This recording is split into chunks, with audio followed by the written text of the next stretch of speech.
Welcome in to the Instant Classic Wrestling Podcast, the only podcast that is always, I mean always, he means always, she means always, they mean always, you mean always, an instant classic. Danny Dog! Hi, JJJ. We will see you on the flippity dippity. Oh yeah.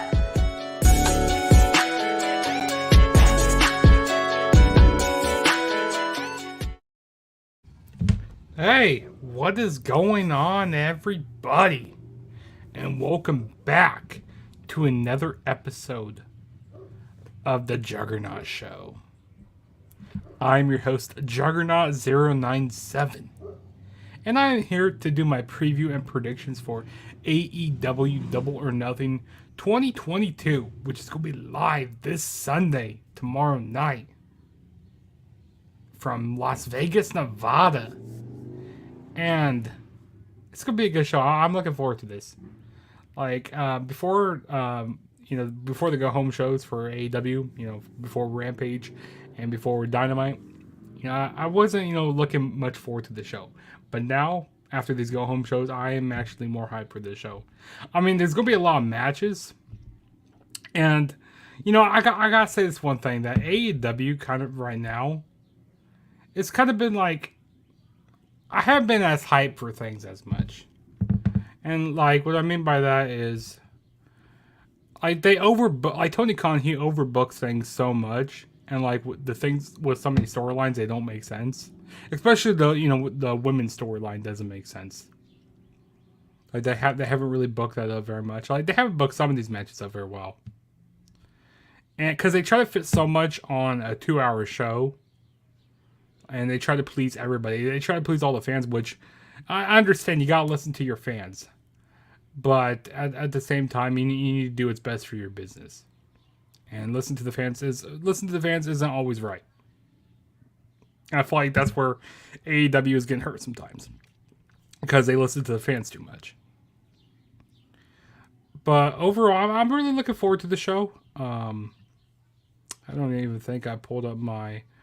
Let's see here. Did I even pull up the predictions here? Hold on. So while I'm doing that, let me go. So we got 13 matches on this show. So we got one match on the pre-show, on the buy-in, as you like to call it. We got one match on the buy-in, and then we got 12 matches on the regular card. So it's gonna be a long show. It's gonna be a long night of professional wrestling. But I think it's gonna be good. I think it's gonna be a good night. It's probably gonna the show's gonna get over late. It's probably gonna be a 4-hour show or something like that. But it's gonna be interesting to see what happens. We'll go ahead and get started with these predictions here in a minute. But before we get started with these predictions, go follow me on all my social media platforms. Go follow me on Twitter at the True JSB, and go follow me on Instagram, which is the same thing. And also go subscribe to the Instant Classic Wrestling Podcast, the only podcast that is always an instant classic. I mean always, you mean always, she means always, he means always, we all mean always an instant classic. So yeah, go subscribe, and go check out all of the places to watch us at. Let me pull this right here. So yeah, go. You can listen to us on Spotify. You can watch us on YouTube. Listen to us on Apple Podcasts and Anchor. You can listen to them on all those platforms. So go ahead and do that. And that link will be down below for all the social medias. And then also go subscribe to the TAG podcast. I've been doing videos with them lately, so go subscribe to them. And let's quit wasting time, and let's go ahead and get started with these predictions now. Oops, I just took that away. There we go. So, let me just get this going here. So, the first match that we are going to be talking about is the buy-in. We got Hook and Danhausen going up against Tony Nese and Smart Mark Sterling. This is going to be... I think this match is kind of a gimme match here. This match is more of a gimme match. I really think that Hookhausen is going to win this match here. Hook and Danhausen. I really can't take Smart Mark Sterling seriously that much. And Tony Nese, yeah, like they're not going to win. Maybe if Tony Nese had a better partner, I definitely think they could. Excuse me, take a drink of water here. But maybe if Tony Nese had a better partner, maybe they have more of a chance of winning. Excuse me, they would have more of a chance of winning here. But yeah, I got Hookhausen to win this match here. And, you know, I think that Danhausen's going to be more of like doing more of the comedy style in this match. And then you got Hook being more serious, you know, so you get a little best of both worlds in this match. So if you more like the comedy wrestling or if you like more of the serious, you'll see both in this match. So I think that's what they're kind of trying to go with here. I like that. No, let's not do that. Whoops. Where'd it go? Oh. There we go. Bam. So yeah, give me Hook and Danhausen to win this match here. And then the next match we're going to talk about is the Owen Hart Foundation Tournament Women's Final Match. We have, and this graphic is kind of outdated right here, but we got Dr. DMD Britt Baker going up against Ruby Soho. And I'm gonna be honest here. This whole Owen Hart, the Owen Hart Foundation tournament really hasn't been it. Especially, I'm more on the women's side. Like, even with like some of the jokers, like who was the joker for the women's side? Was it Ryu Mizunami or something like that, or Miko? I can't even remember her name right now. It was this Japanese wrestler. But like it was very underwhelming. Even the men's was kind of like it was shocking, but like really, like I wasn't expecting them to be the Joker. But you know, I mean, Britt Baker, you know, she's been to the top of the mountain before. You know, she was this recent AEW Women's Champion. You know, back in March. You know, she lost it to Thunder Rosa. You know, she's been up there. And I think this tournament is going to be helping like build stars. And I think that it's time for Ruby Soho to start pushing her more and start building her character more here, and get her win back over Thunder Rosa. I mean not Thunder Rosa, Britt Baker. Sorry, get her win back over Britt Baker because they had that match back at like the New York show or like that was it that Rochester show that they had, that Grand Slam show. I definitely think that Ruby Soho is going to win here. She's going to win the tournament, and we'll talk about the reason why I think that Britt Baker is not going to win this match. And like I said, the reason why I don't think she's going to win is because she's already been to the top, and I really don't think the couples are going to win this match. I really don't. I don't think because we have Britt Baker and Adam Cole as a couple. They're both together. I don't think they're both bringing this trophy back to the same household. So yeah, give me Ruby Soho to get the win. But I wouldn't be surprised if they actually do give it to Britt Baker. But yeah, like I said, give me Ruby Soho to win here. And then the next match we'll talk about is the men's tournament final for the Owen Hart Foundation tournament. We got Adam Cole going up against Samoa Joe. Now I thought that would be pretty cool to have Kyle O'Reilly, to have like the Undisputed, the Elite go against each other. I think that would be really cool. But I think this is going to be a really good match here. I'm looking forward to this match. Both wrestlers are going to work very good together. I'd like to see Joe win, but he's not going to win. He's not going to be Adam Cole here. I mean, Adam Cole is so over. I mean, both guys are over here, but like Adam Cole, I mean, no matter what state they're in or no matter what show they're on, I mean, Adam Cole, he's going to get a huge pop regardless where they're at. And I think this is going to be the case here. I mean, I think that Adam Cole's going to win. They need to, like, I don't know. I just like that match they had with Adam Cole and Heyman and Page back at AEW Revolution. I think they kind of rushed to putting Adam Cole in that spot. Which, sometimes they do. Sometimes they rush with like pushing wrestlers up the card too quickly. But like I say, that's Tony Khan wanting to please the fans a lot. And that's the case that was the case, back at Revolution. And I think that the way that they brought Adam Cole in, has kind of been a little sour. I was like, I marked out when they first brought him All Out. But like I said, he really hasn't been doing the greatest as of late here. But yeah, give me Adam Cole to win here and like really try to rejuvenate him, or I don't even know the word I'm looking for. Give him like that momentum back. There we go. Or like start pushing him back up towards the top. Because they do really good with building up storylines. Like they could do like doing like these slow burn storylines. And like pushing Adam Cole back up to the top of the card. And yeah, so I think that Adam Cole's going to win the match here. And I think there's going to be some more big things coming for Adam Cole. Especially with the whole Undisputed Elite. Especially with that Forbidden Door show coming up at the end of June. Which is going to be exciting to see what happens, in Chicago. And, because I've been hearing rumors that, Adam Cole's going to be taking over the Bullet Club. And Kenny Omega's going to be coming back soon. And it's going to be interesting to see what happens. And I feel like that... I feel like Sanjay Dutt and Jay Lethal and that big dude with him are gonna cost Samoa Joe this match here. But yeah, I think it's gonna be a solid match. But I got Adam Cole winning here. And then the next match we're gonna be talking about is the TBS Women's Championship. We got Jade Cargill defending the title against Anna Jay. And I think this match was built up on a AEW Rampage. Which I don't watch Rampage a whole lot. I mean, there's sometimes I watch it, but like this week I watch it. Like I like when they have Rampage on in an earlier time slot. Because sometimes when I get done watching SmackDown, I just like, I don't care about watching Rampage, or like I'm tired of watching so much wrestling. Because there is so much wrestling on.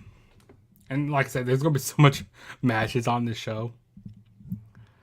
But I am going to say that Jade Cargill wins. I mean, no disrespect to Anna Jay, but they just kind of just gave her this title match and stuff. She really, she's a good wrestler and all, but like, there's no storyline here.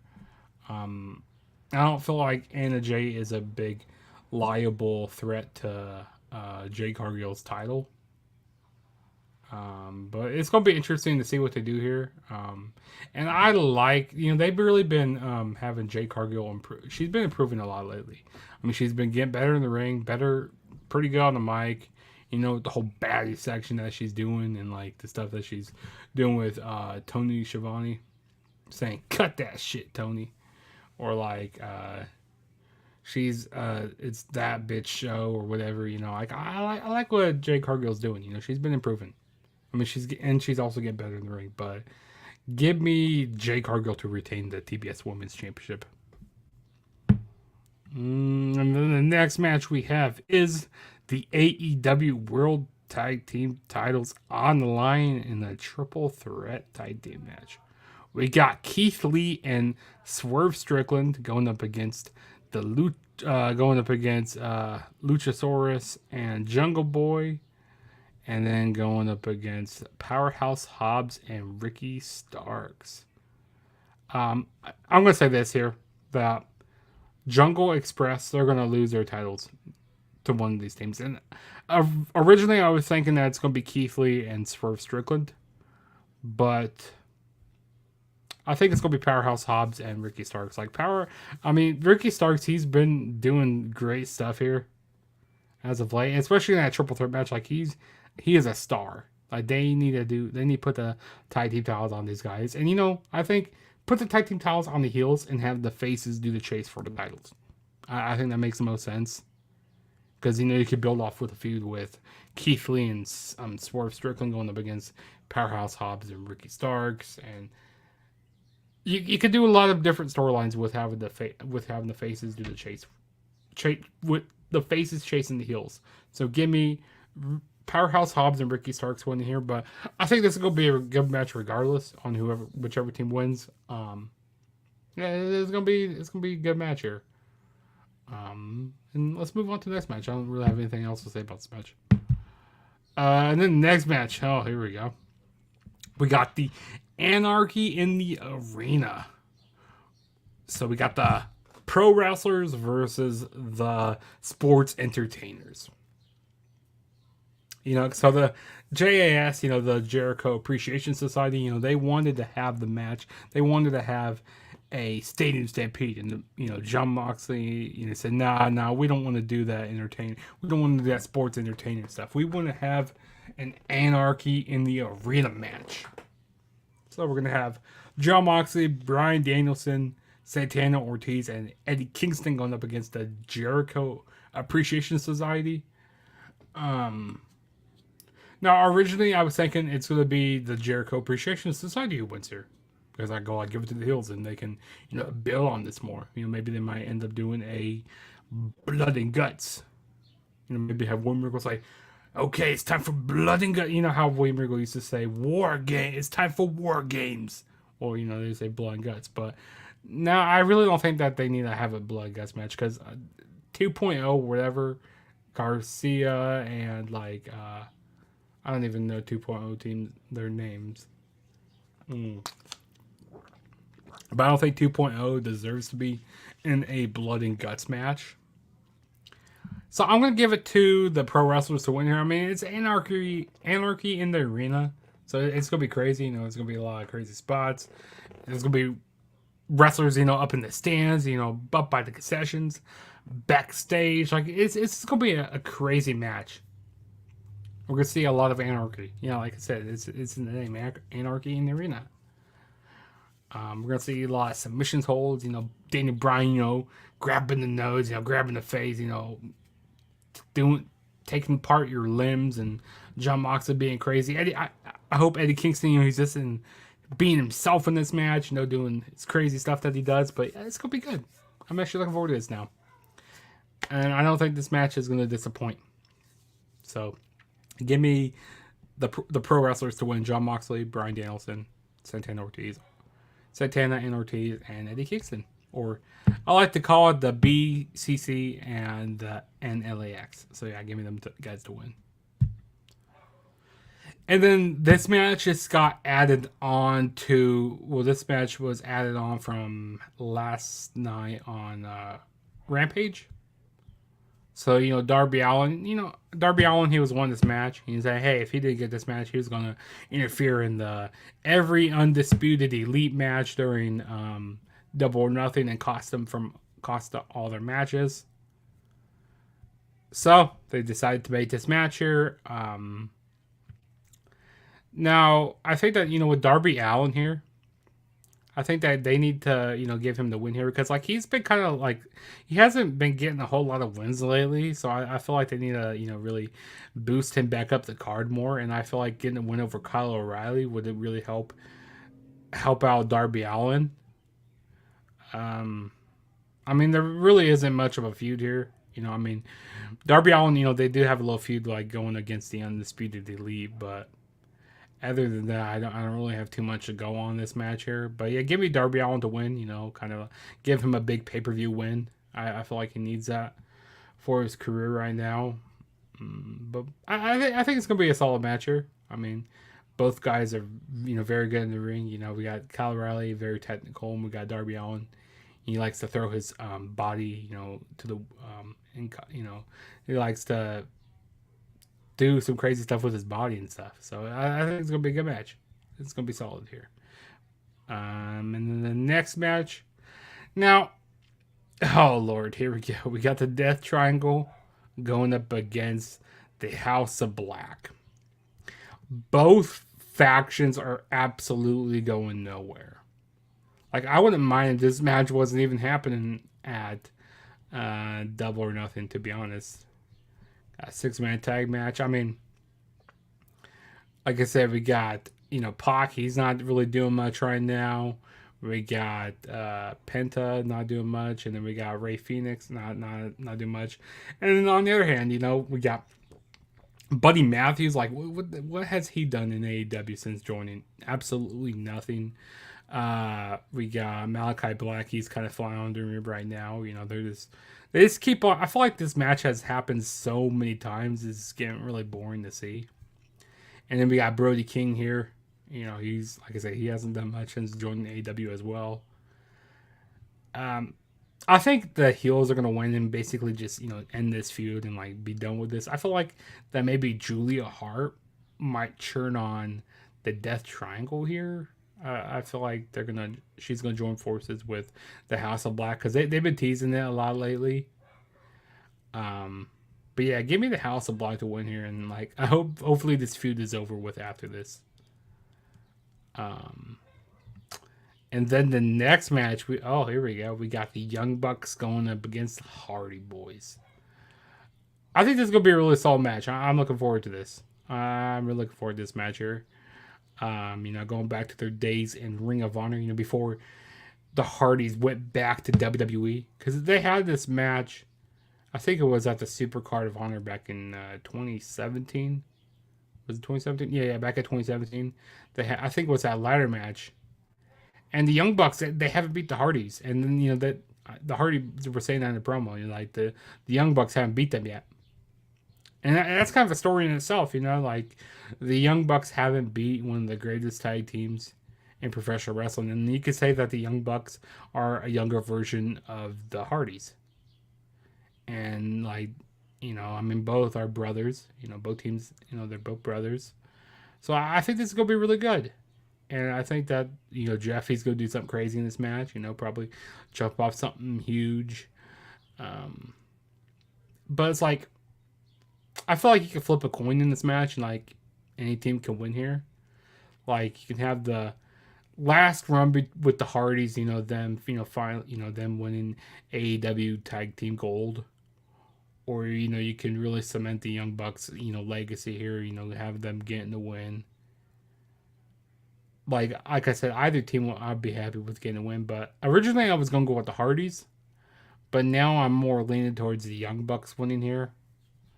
You know, this kind of maybe, like, cement the Young Bucks legacy more. And like I said, it really doesn't hurt the Hardys because, you know, they already have their legacy cemented in professional wrestling. I mean, they don't need the AEW tag team titles, but, like, I feel like I think they'll eventually get the titles here eventually.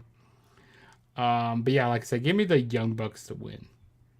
And if you're joining me, you know, go down in the comments below. You know, tell me what you think about this show. You know, are you guys looking forward to Double or Nothing? Like, what's your favorite match are you most looking forward to? Are you gonna be watching the show? Like, and also don't forget to, you know, smash that like button or, you know, dislike it, whatever you guys want to do. And also hit that subscribe button while you're at it. That really helped me out a lot. That would help me out. And share the video if you guys enjoy, like, what you're seeing. But yeah, let's move on to the next match.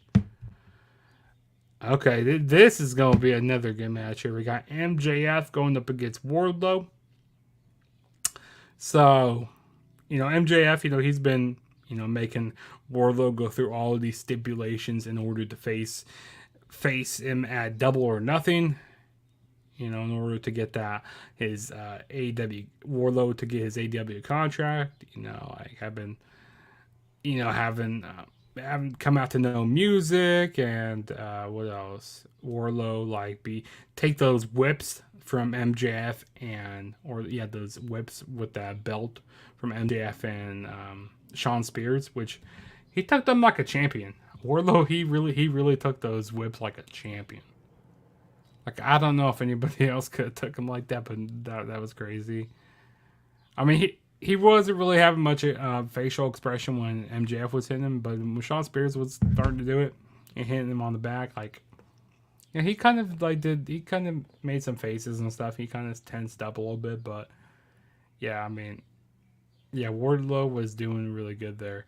And then also, you know, this past week they did that match between Wardlow and Shawn Spears, which I like the way MJF was looking. You know, he was looking like Shawn Michaels looked back in the day, you know, refereeing matches. So that was cool. You know, MJF was wearing the short shorts here and, you know, that cut-off t-shirt or cut-off referee shirt. So I thought that was pretty cool.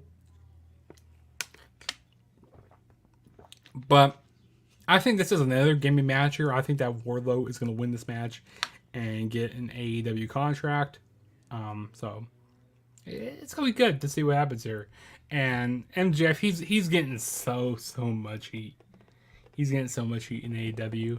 Like, I tell you what, where's MJF from? He's from Long Island. I think Long Island is the new, what you would call it, the new Canada. Like, really, like, that's the only place MJF gets cheered at. Like, positively, he gets cheered at, which is crazy.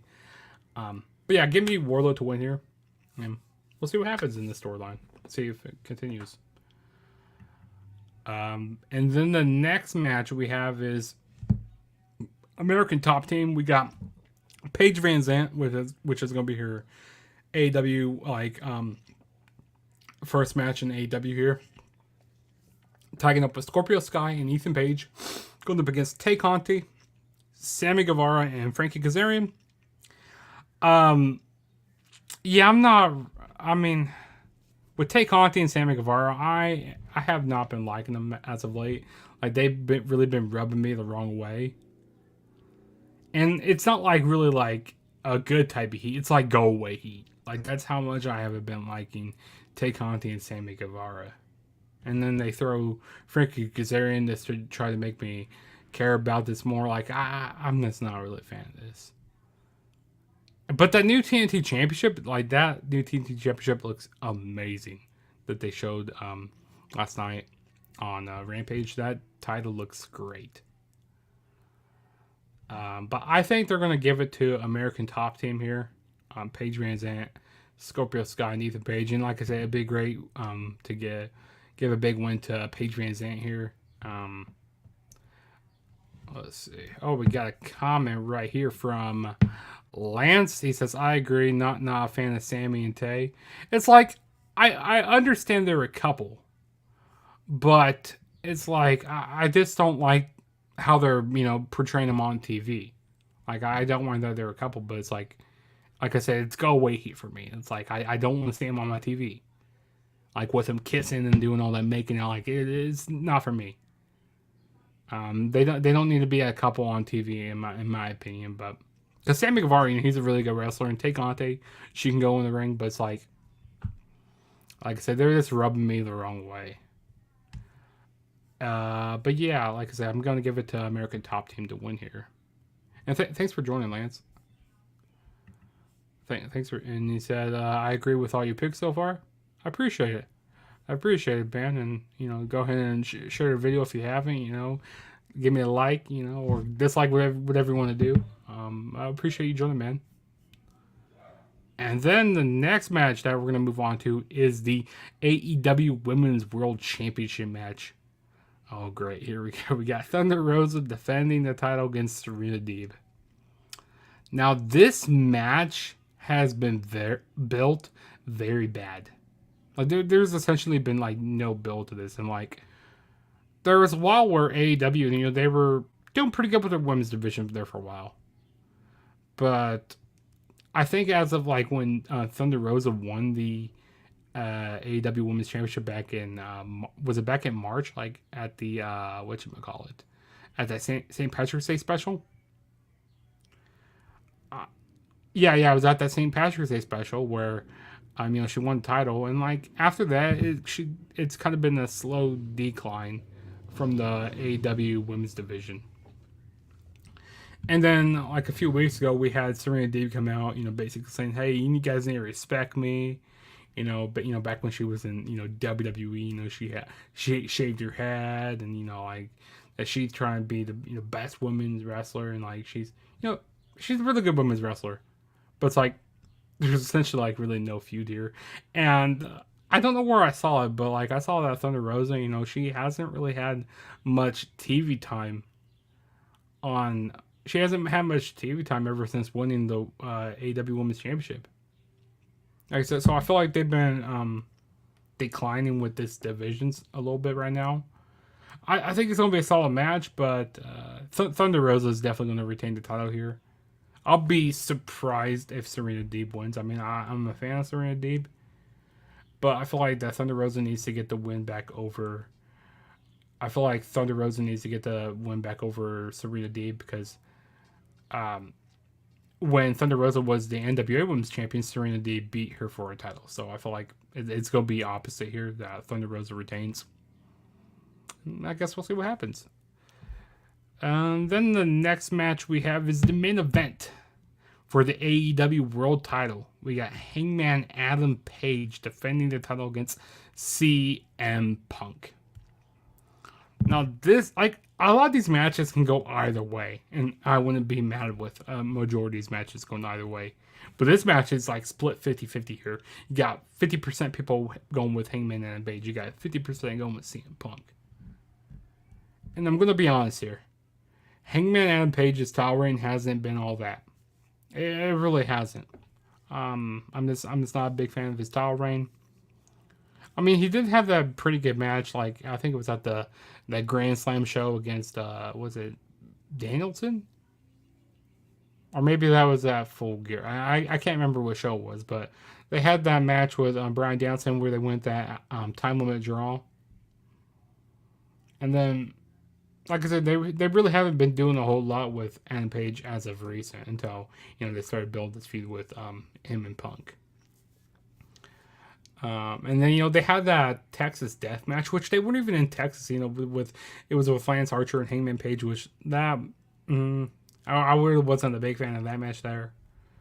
And I feel like I don't mind AEW, like, putting on some, like, big matches on AEW television, but when they do it every single week, it gets overdone, and, like, then when you finally get to the pay-per-view, like, when you finally get to these pay-per-views, you don't care. Like, you go like, yeah, it's gonna be cool to see this, but, like, you're just so used to seeing it on free TV.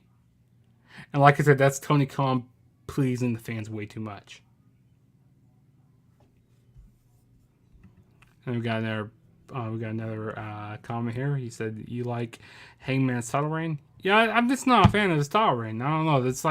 It's nothing against Adam Page.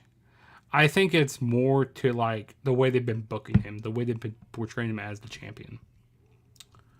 So, and like I said, I think this match can go either way. Like, I think the Hangman could retain, but I think it's time to pull the trigger with CM Punk here. I think it's time to put the title on him.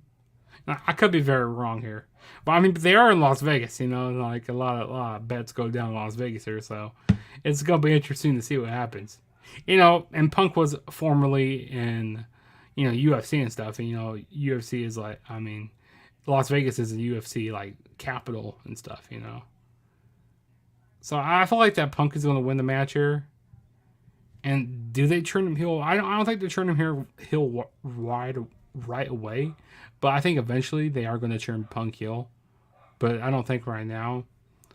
But the question is, like, if Punk wins, like, or if Adam Page wins, who is going to be the next to face? Who is going to be the next to face the champion? Which is going to be interesting. And also, of course, we got that big Forbidden Door show coming up here at the end of June, which is next month. So that's going to be interesting to see what happens. Maybe we get, like, a champion versus champion. Like, we get Okada versus the AEW Women's Champion. I mean, the Women's Champion. If I could talk right now, the Okada going up against the AEW World Champion here. I think that'd be pretty cool to see Punk and Okada, champion versus champion. New Japan versus AEW. I think that'd be pretty cool. But like I said, I think that Punk is going to retain the title. I mean, Punk is going to win the title here. I think it's going to be a solid match. I think it's going to be good. Like I said, I think this is going to be a really long show, like probably a 4-hour show or maybe even longer because we got a lot of matches on here. I wouldn't even mind if some matches get pulled to the buy-in, like especially like both six-man tag team matches. I hope that those matches get pulled to the buy-in, or heck, even Darby and actually I'll keep Darby and O'Reilly on the regular show. But yeah, that was my AEW Double or Nothing 2022 preview and predictions. Go down in the comments below. Tell me what your thoughts are on this show, and you can leave your predictions down below for each match. And yeah, and also some videos that are coming out for you guys. I'm going to be doing another Juggernaut retro review, so stay tuned for that, which is going to be my WWE Judgment Day 2005 review. So yeah, like I said, stay tuned for that. Also, later on this next week, maybe like I think more like on Tuesday, I'll be reviewing AEW Double or Nothing 2022. So stay tuned for that when the show's all said and done, because I don't think I'm going to review the night of tomorrow night. I just don't think I'm going to do that. So stay tuned for that. And I'll be probably doing it with the Instant Classic Wrestling podcast as well. So you see a lot of different things, and also the TAG podcast. So you can see all the links down below in the description. And you know where to follow all the Instant Classic Wrestling podcast stuff at. You can listen to us on Spotify, listen to us on Apple Podcasts, watch us on YouTube, or you can listen to us on YouTube. Doesn't matter there. Like, if you want to, you can have this playing in the background and stuff. But yeah, I'm looking forward to this. And like I said, all my social media is down below. And this is your boy Juggernaut097 saying, I will catch you guys in my next video, and I'll see you guys on the flip side, whenever that may be. I'll see you guys later. Deuces.